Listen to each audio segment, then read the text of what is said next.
किस्मत को छोड़ो, जब मेहनत का सिक्का उछलता है तब हेड भी तुम्हारा होता है और टेल भी। जी हाँ, भारतीय डिफेंस इस वक्त पूरे विश्व को अपने मेहनत और आत्मनिर्भरता की ताकत दिखा रही है और पूरी दुनिया मुंह फाड़े तमाशा देख रही है।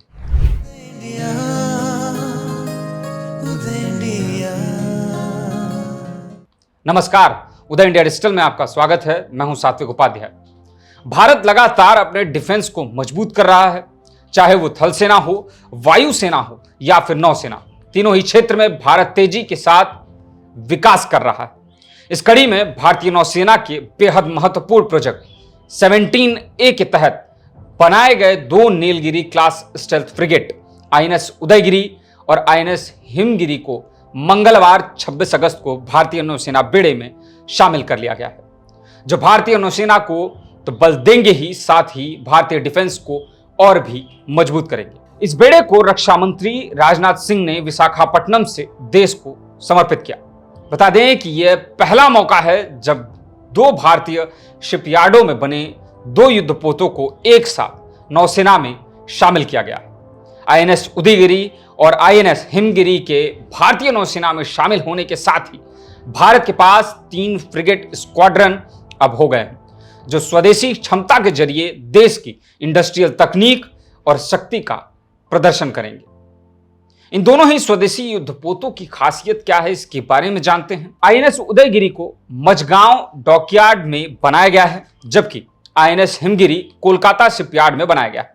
इन दोनों युद्धपोतों को बनाने में ऐसे मटेरियल का इस्तेमाल किया गया है जो आसानी से रडार के पकड़ में नहीं आता। इसका वजन करीब 6,670 टन और लंबाई लगभग 149 मीटर है। ये दोनों युद्धपोत करीब 15 मंजिला इमारत जितने ऊंचे हैं। इसकी स्पीड 52 किलोमीटर प्रति घंटा है। अगर रेंज की बात करें तो एक बार ईंधन भरने के बाद ये 10,000 किलोमीटर से ज्यादा दूरी तक ट्रेवल कर सकते हैं। ये पोत हेलीकॉप्टर ऑपरेशन के लिए सी किंग हेलीकॉप्टर ले जा सकते हैं, जो पनडुब्बी और सतही जहाजों को खोजने और मारने में सक्षम। ये पोत पर ब्रह्मोस सुपरसोनिक क्रूज मिसाइल से लैस होंगे, जो समुद्र और जमीन दोनों लक्ष्यों पर 290 किलोमीटर की दूरी से हमला करने में पूरी तरीके से सक्षम। इनमें बेहद करीब आने वाली मिसाइलों और ड्रोन को मार गिराने की भी क्षमता है। सोनार सिस्टम से लैस ये युद्धपोत गहरे पानी में पनडुब्बी का पता लगा सकते हैं। अरब सागर से लेकर हिंद महासागर और बंगाल की खाड़ी तक ये पाकिस्तान और चीन दोनों की हरकत पर पैनी नजर रख सकेंगे। इन युद्धपोतों का निर्माण 200 से ज्यादा MSME कंपनियों की मदद से पूरा किया गया है, जिससे 4,000 लोगों को सीधे तौर पर नौकरी मिली है। ये तो रही बात इन दोनों ही युद्धपोतों के खासियत की। भारत ने लंबे समय तक वॉरशिप तकनीक के लिए विदेशी सहयोग पर निर्भरता रखी थी, लेकिन प्रोजेक्ट 17A के तहत इस सोच में निर्णायक बदलाव किया गया।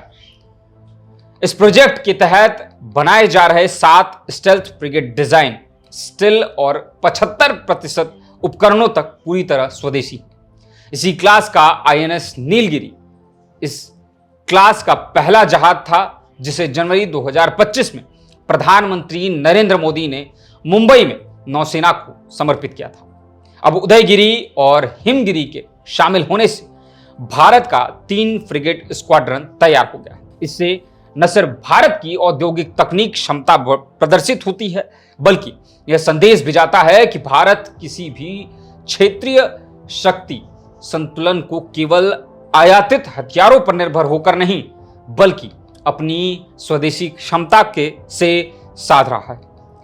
हाल ही में हुए ऑपरेशन सिंदूर के बाद भारत की रणनीति अब केवल पाकिस्तान को काबू करने तक सीमित नहीं है। वास्तविक चुनौती चीन का बढ़ता समुद्री विस्तार है, जिसने हिंद महासागर में स्ट्रिंग ऑफ पर्ल्स नीति के तहत ग्वादर, जो कि पाकिस्तान में है, हम्बनटोटा, चिटगांव और जिबूती तक अपनी पकड़ बनाई है। ऐसे में नीलगिरी क्लास फ्रिगेट भारत के लिए एक सशक्त प्रतिरोधक यानी कि डेटरेंट की तरह काम करेंगे। यह न केवल समुद्री व्यापार मार्गों यानी कि सी लेन्स ऑफ कम्युनिकेशन की सुरक्षा करेंगे, बल्कि मालक्का स्ट्रेट से लेकर अफ्रीका तक हिंद महासागर क्षेत्र में भारत की नौसैनिक उपस्थिति को विश्वसनीय बनाएंगे।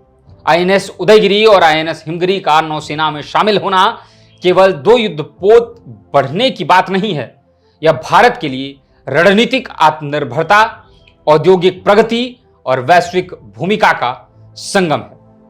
जय हिंद, जय भारत।